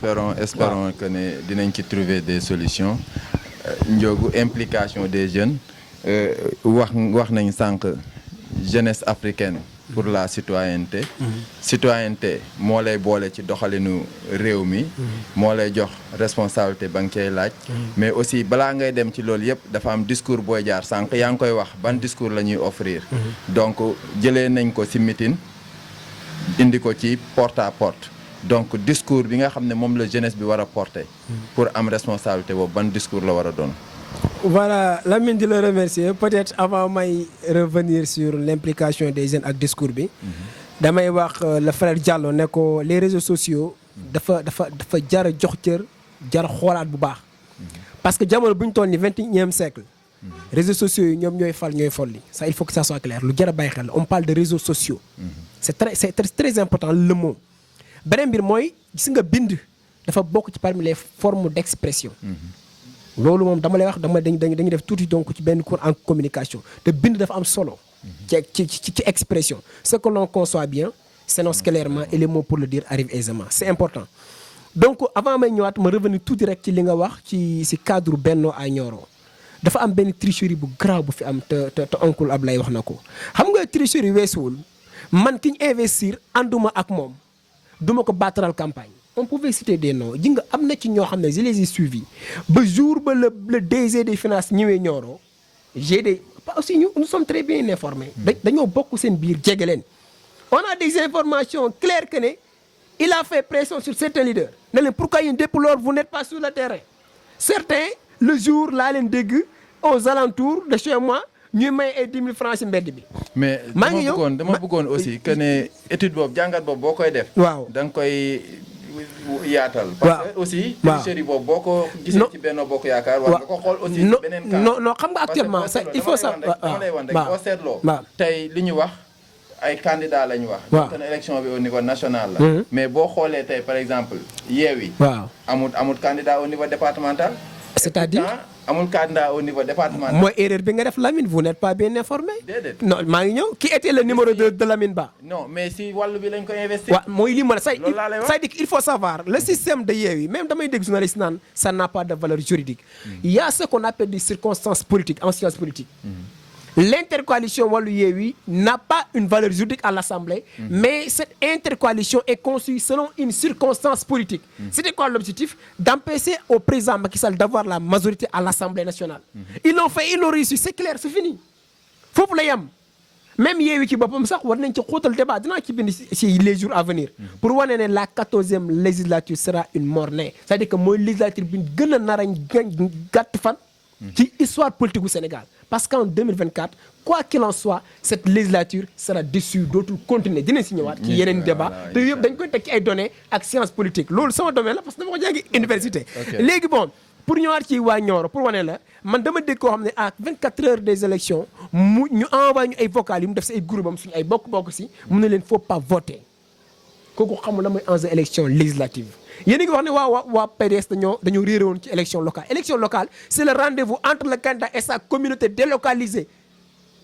Ce n'est pas le rendez-vous entre le candidat et que je ne sais pas avec les Sénégalais sur l'échelle nationale. Élection locale ñun ak Ablaye Dieng la. du ñun ak Ablaye Wade. Est-ce que comprendre nga. ñun ak Lamine Diallo la. du ñun ak Macky Sall. kon ñu du Macky Sall mooy ñëw Nioro ne ñu kii ngeen war a tànn kii laa tànn ànd leen ak moom non non. parce que kii ñun lay teewal waa Nioro. suñ mbir la yor ci biir dëkk bi mais élection législative ji nga il faut ñu comprendre les enjeux d'une élection législative. élection législative Sénégal bu ñu xasee ba fal ab président dafay aajowoo soxla la majorité à l'Assemblée pour pouvoir bien faire passer sa politique assemblée xam leen ne du caaxaan assemblée fépp lépp foofu lañ koy foofu lañ koy xoolee. non ma jox la exemple. commission parlementaire bi sur suñu mbënd mi laa wax. ba léegi ni Sénégal yi nanguñ mu clair. lan moo tax tey jii ñu bëri di tiit ne bu opposition bi amee majorité ce serait un danger pour le pouvoir parce que dañuy xam 700 milliards fu mu jaar. l'ex-DG de l'ONAS am na lu mu ci wax ci ay résultats nee na sax dugaluñ ca 15% rek lañ ci dugal war nañ laajte léegi maintenant les 85% fu mu nekk attention Lamine. dinañ ci ñëwaat c'est pour montrer que ne non dama la bëgg xamal la responsable politique APR yi nekk Nioro xamuñu lan mooy politique c'est ça la vérité. parce que mënoo xam politique ne dañoo désigner Ali Mané rek ànduma ci damay braser damay croiser samay bras c'est un danger pour le président de la République. Ils l'ont fait te xamuñu loolu ñu defoon maintenant c'est devenu désastreux aux côtés de Macky Sall. Macky c'est un expert en politique j'ai réussi en 2007 de Seyata Malick Ba je crois tonton Ablaye xam na li may wax. en 2007 il était le directeur de campagne de Maître Wade. mon frère ñun ba ñu def politique tey de man Ablaye ba muy ñëw en 2007 au stade municipal je faisais la classe de 6e collège. dama xëy dañ ma jox t-shirt parce que suñu maam Ablaye suñu maam Ndiaye donc il était de FDS t-shirt dañ ma jox t-shirt Ablaye Wade jox ma casquette Ablaye jox ma pancarte ne ma da nga ko yóbbu classe ma ne ah bon ñu ne ma waaw. parce que c'est ça non pas 1000 francs Wade du la jox 1000 francs c'est-à-dire contrairement ak Macky Sall ñun yarewuñ ñu loolu Médina lañ juddoo amuloon 1000 francs donc casquette lañ joxoon jox ñu pancarte nañu dem parce que dañoo dund na Ablaye suñu xool yi c'est pour vous montrer rek ne la il faut ñu xam enjeu politique ak lan mooy njëriñu législative parce que mënoo jël président Macky Sall ak teraanga yim leen defar yenn DG yi ma xam ñu boycotté il faut oser le dire Macky defal na leen teranga bu ñu choisir Ali Mané même bu leen Ali Mané neexul ils n'ont qu'à rendre la monnaie à Macky Sall et non à Ali Mané c'est ça loolu moo sérieux ji nga politique mon frère même bu ma nekkee ak koo xamante ne leen ba li mu doxal bi yoon mais jëna ma teranga boobu duma ko wan ginnaaw il fallait rendre la monnaie à Macky loolu benn parenthèse la beneen parenthèse mooy Ali Mané ngeen dem yéen waa APR ngeen déglu discours am bu mu def ci édition spéciale bi xam nga lan la wax nee na gannaaw Abdoulaye Wade dafay woote ne la famille libérale nañu àndaat kon moom mi ngi xalaat ne Macky Sall dina ànd ak Abdoulaye Wade kon moom mi ngi woote ce qu'on appelle la social-démocratie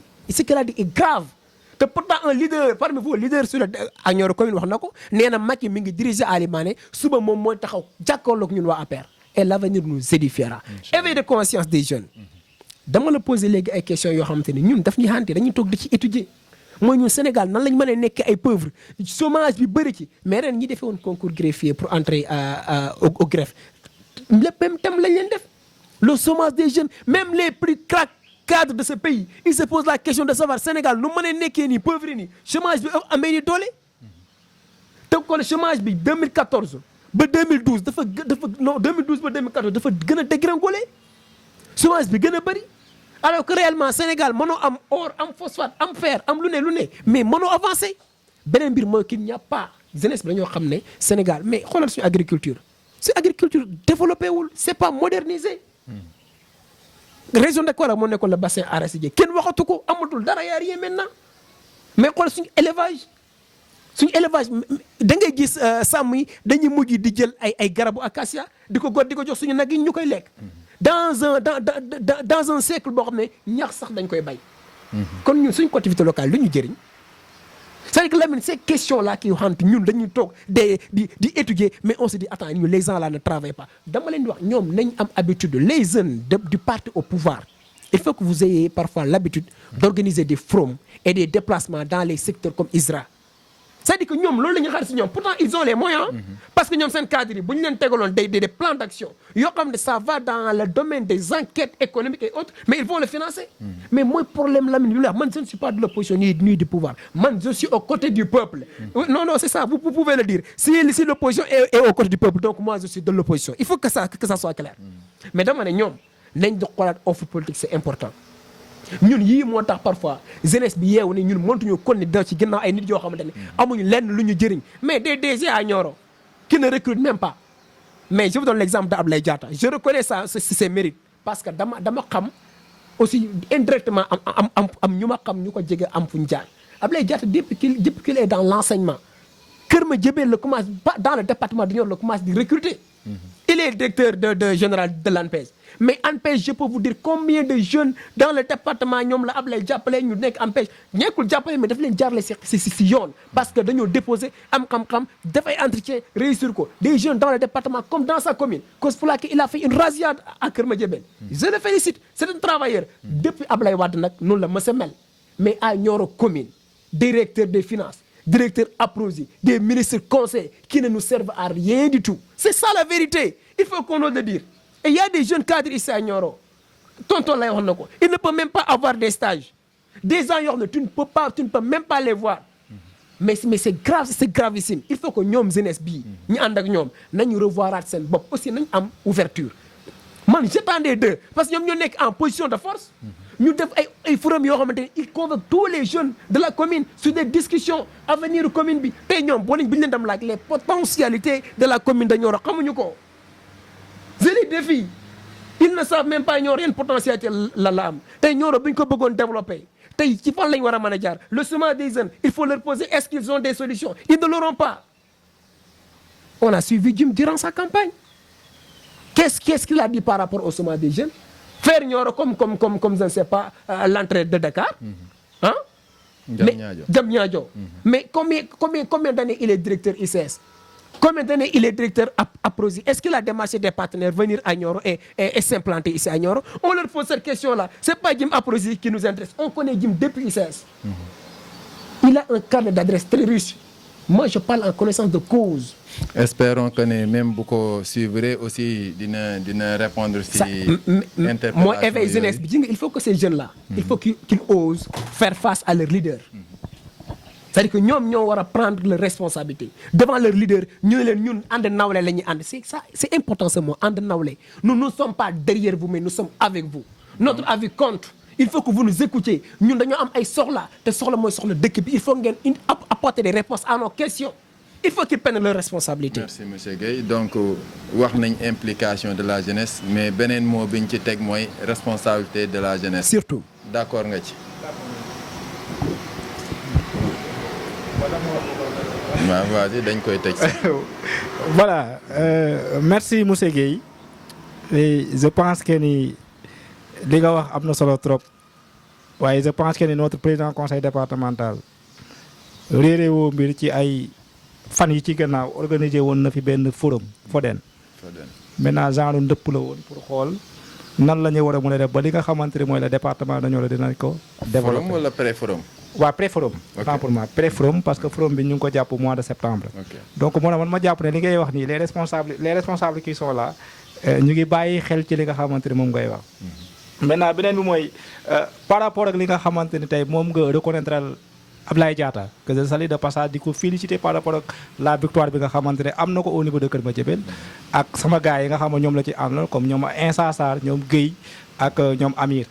donc mu nekk li nga xam ne doo am solo la man tamit damay reconnaître Amadou Lamine Dieng mi nga xamante ne moo jiite woon ANPEJ.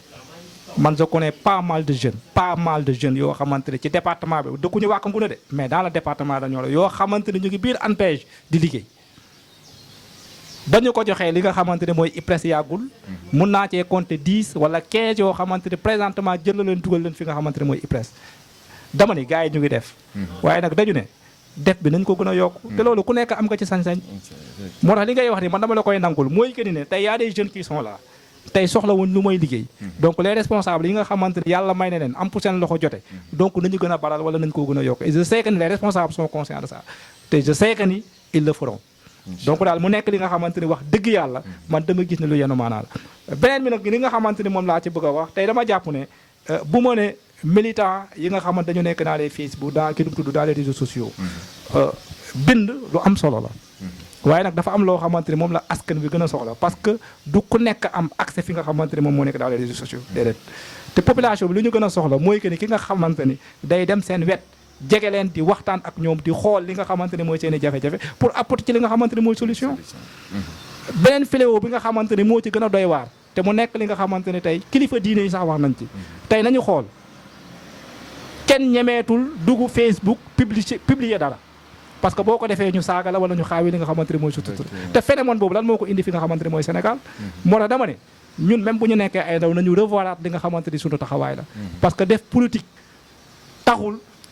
ki nga xamante ni feneen la féetee bokkul ak yow vision nga koy xalab wala tax yow kooku noonu yow yaa ko gën a bëgg fi nga xamante ne mooy réew mi ñun ñëpp ko bokk réew mi ñun ñëpp ko bokk te kenn mënu koo xar ñaar et que ni il faut savoir une chose mag ñi dafa am loo xamante dañ koo liggéey ci réew mi te ñun ay xale war nañ koo mën a yàq beneen bi mooy da nga ne ñun ñooy avenir du suba ñun ñooy avenir du suba donc bu ñu nekkee avenir du suba yaakaar naa ne li nga xamante ne mooy sunu tey daa war a rafet pour que demain ou bien après demain au moins mag ñi sañ ñoo yëkkati sax ay li nga xamante ne mooy ay responsabilité dénk ñu ko beneen bi mooy bu nekkee dañuy waxante dëgg rek tey la plupart des jeunes am nañu ci bari ñoo xamante ne nangootuñu jàng ndaw ñi nangootuñu wut li nga xamante ne mooy xam-xam bu nekkee dañuy waxante dëgg rek moo tax yooyu yëpp ñun en tant que ndaw ku ci nekk ci ñun war na cee mën a bàyyi xel beneen bi mooy sànq dama ko fàtte mu ngi naan jim waxoon na ministre Matar Ba pour mu jéem koo defaral li nga xamante ne mooy stade bi yàggul dara même pas 2 semaines une délégation boo xamante ni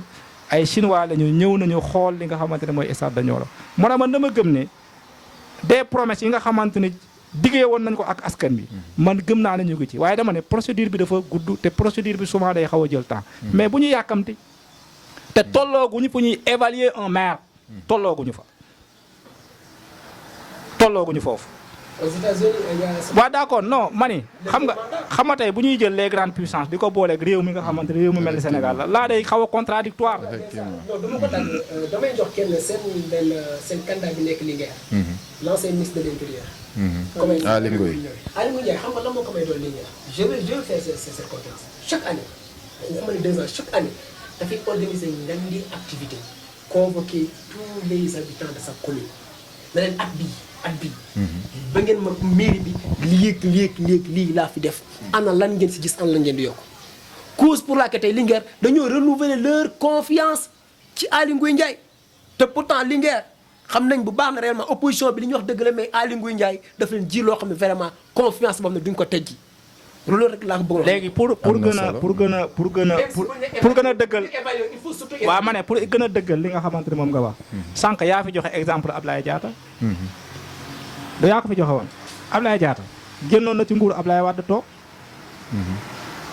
ba mu ñëwaatee Macky Sall da koo jël jox ko li nga xamante ne mooy ANPEJ mu ñëw posé wu candidature locale daf koo gagné parce que dafa am liggéey bu am solo boo xam ne liggéeyoon na ko démb liggéey boobu moo apporté li nga xamante ne mooy effectivement donc moo tax man dama gëm ni li nga wax ni lu war a mën a nekk la waaye dama ni ki nga xamante ne day toog a toog te mu am loo xamante ne digg nañu ko te démb ak barki démb mu am lu mu fi defoon kooku nañu ko may temps donc bu ñu ko mayee temps rek man gëm naa ni li nga xamante ni moom la digg ak askan même bu defoon li nga xamante ne mooy les 100% il fera les 80 ou bien les 75%.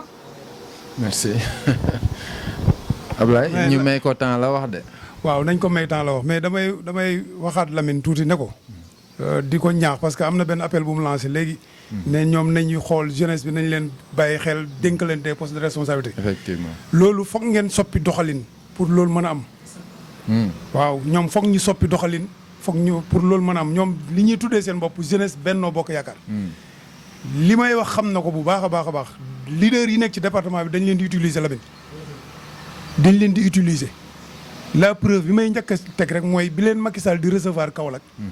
département bi yëpp ñoom jeunesse bekk Benno Bokk Yaakaar kenn dugul. mu ngi nii non bu ma ne jeunesse bi kay am na ñu nekkoon ci biti ëpp doole yëpp.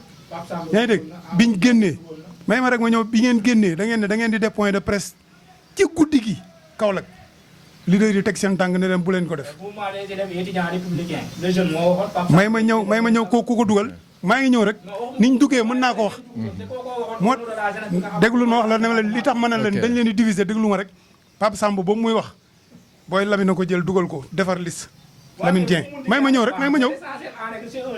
rek pour wan la diviser dañ leen di diviser présenté en tout cas. dañ leen di diviser parce que li tax ma ne dañ diviser mooy dañ teg loo xam ne xaajale jeunesse bi la Lamine dafa am boo yoo xam ne ni buñ duggee dañ koy fompal ginnaaw ngir tagg ko mu jël leen teg leen ba pare ne ñooy wax moo am.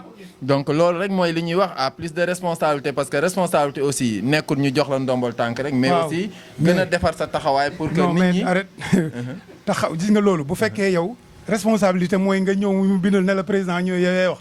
loolu taxul ñu ne wax responsabilité. ñoom xam na bu baax li ma wax dañ ne jour boobu guddi googu.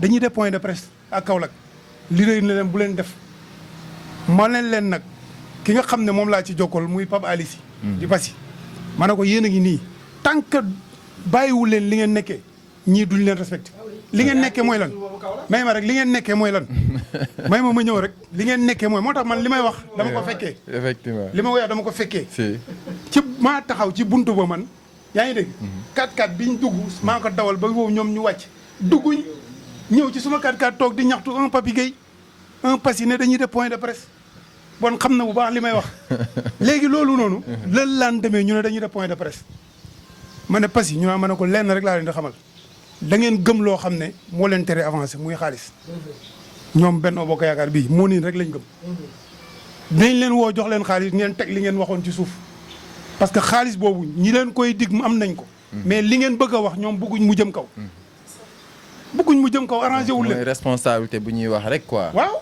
parce que ñoom bu fekkee dañu organiser wu gëm seen bopp ñu dem tey am lu leen métti président waroon leen recevoir waxuñ ñu wala mu recevoir leen d'une manière boo xam ne dispersé la waxaab dugg na génn di jooy ki mu wax noonu moo dugg wax ci noomu Benno Bokk Yaakaar te booy boobu lan la représenté ci Benno Bokk Yaakaar étudiant li ba yéen coordonnateur départemental bu benn bu COJER bi kan est-ce que du waxaab la mais lii dama ndax waxaab la non le président recevé li nga xamante ne mooy la coalition Benno Bokk Yaakaar au niveau départemental. waaw mais xanaa COJER amu ci wàll non si lu tax waxul waxaab mi doon coordonnateur bi dugg waxul dañ ko xañ pour mu wax Lamine Dieng dem dénoncé ko ak gars yi ne leen bu waxee day saaga président bu mu wax ñu jël ko non dama lay wax lii am lii tax moo wax leen ne buñ gëmul seen bopp duñ jëm fañ bëgg a yegg loolu laa lay wax non mooy li ma wax rek gëm bi mooy que ne da ngeen topp DG yi ñu di leen ping pong bu tayee Lamine woo leen jox leen xaalis parce que loolu moo fi am bi mu passé may ma bi passé rek ma wax la may ma bi mu passé man ñi leen jox xaalis ñëpp xam naa ko Tafa bi teye leen njëkk a jox guddi googu 500000. mais nan la demee. non amul leneen xëy na yooyu ay fee la yoo xam ne. déglu ma rek. na ma jox man ma leeral ci loolu. waaw di nga wax xam nga yaa ngi yow fi ne débat bi dootul neex débat bi dootul neex. c'est-à-dire dama bëgguma woon sax débat bi dootul neex ci dimension boobu parce que. waaw non mais damay leeral dañu bëggoon a tëj parce que. li ma waaw moom laa la wax mais dama ko bëgg a woon ne ko. mais lancer appel bi responsabilité yooyu mu soxla pour nit ñi leader jox leen ko. suñ changé wul seen taxawaay. duñ leen ko jox. parce que leader bi li ñuy xaar li mu leen di doyee mooy xaalis la booy yi gëm. buñ ñëwee ci Lamine ma jox leen ñu dem ci Jim mu jox leen ñu dem ci Tafa bi tey mu jox leen ñu dajaloo toog ku ci ne def ñu dajaloo def benn ndëpp mais amul lenn xoolal li may wax nii dafa leer Tafa bi tey jox na leen Lamine jox na leen keneen jox na leen. donc loolu noonu. tant que man loolu la ñuy fonctionner ñoom jeunesse Benno Bokk Yaakaar li tax ma wax la loolu. tey jii ma wax ab jëy man li ma jàpp ne mooy jeunesse mooy ko amagul 35 ans. n'est-ce pas loolu la ñuy wax jeunesse. waaw mais Waxab Dieye bu wax ne coordonnateur COJER. il a combien d'années. combien ñaata. loolu moom bu ñu koy seetaat moom soo moytu ñi ñu tuddee jeune sànq nii yëpp. soo moytu dañ leen di génneewaat foofu. dafa jot nag ñoom ñu jël leen ngay jox ko ndaw ñi. notion de jeunesse moom waaw. non l'opposition ñun fan la am. effectivement non si loolu laa lay wax. ñun dafa am ci cité yi yëpp. sànq bi ñuy wax les candidats jeunes. ñun amu ci ñun ñu fi cité ñoo ñëpp dañ leen ciy génnee parce que 35 ans. non dafa kuréel gi la waxuma nga dem politique yi parce que booy politique. waxuñ la ne candidat nga waroon am. 35 ans mais ñun ñoo leen tuddee ay jeunes quoi. waaw mais dama la ma ne. dafa am ndom kuréel yoo xam ne. dafa am foo xam ne boo fa yeggee. ci âge mënatoo da nga kuréel ga mënatoo fa dox. muy COJER. muy UJTL. moom xam na bu baax li may wax. soo amee 35 ans amatoo droit nekk fa. xam na bu baax li may wax. loolu ay texte la. mais déglu lu ma wax rek 13 fay nan la def ba jógee fa moom. non dama la laaj rek. nu mu fa jógee. boobu bokkul ak yi nga xamante ne moo nekk non mais waxaam ngir yàlla na jox jeunesse bi ñu jóg jaar genn gi. non localité yéen seen localité département Nioro war ngeen jël seen propre responsabilité te yéen a ngi ko doon def ñaata yoon ngeen fi woote pour wane ne da ngeen di def lool moo tax ma ne leen soppi leen doxalin bi. c'est bon soppali doxalin bi daal soppali leen ko su ngeen bëggee daal am ay poste de responsabilité dañ leen di utiliser rek. c'est bon jeunesse bi dañ leen di utiliser rek. c'est bon. non mais. c'est bon dama bëggoon ñu tëj foofu pour ñu mën a tàggatoo parce que déjà ñu ngi may wan carrément ne ma épuisé nañ temps bi largement. donc moo taxoon bu ñu naree continuer débat bi aussi yooyu yëpp di mën a génn ci kii bi donc dama bëggoon ñu tàggatoo rek. si loolu donc di leen remercier vraiment xam naa ne mënoon nañ gën a wëyal débat bi ci anam boo xam ne dina gën a mën a jëriñ ñi seetaan mais comme dañ ñoo am contrainte temps donc diñ def lu dul remercier sunu invité yi vraiment débat bi neex na am na solo vraiment te war nañ ko continuer nag parce que Lamine am na lu mu ci war a dolli yow it am na loo ci war a dolli Ndiogou am na lu mu ci war a dolli donc doon wax sunu téléspectateurs yi rek ne yéen a ngi doon suivre fii ci chaîne Xeweul gi TV leen jox dig daje ba beneen yoon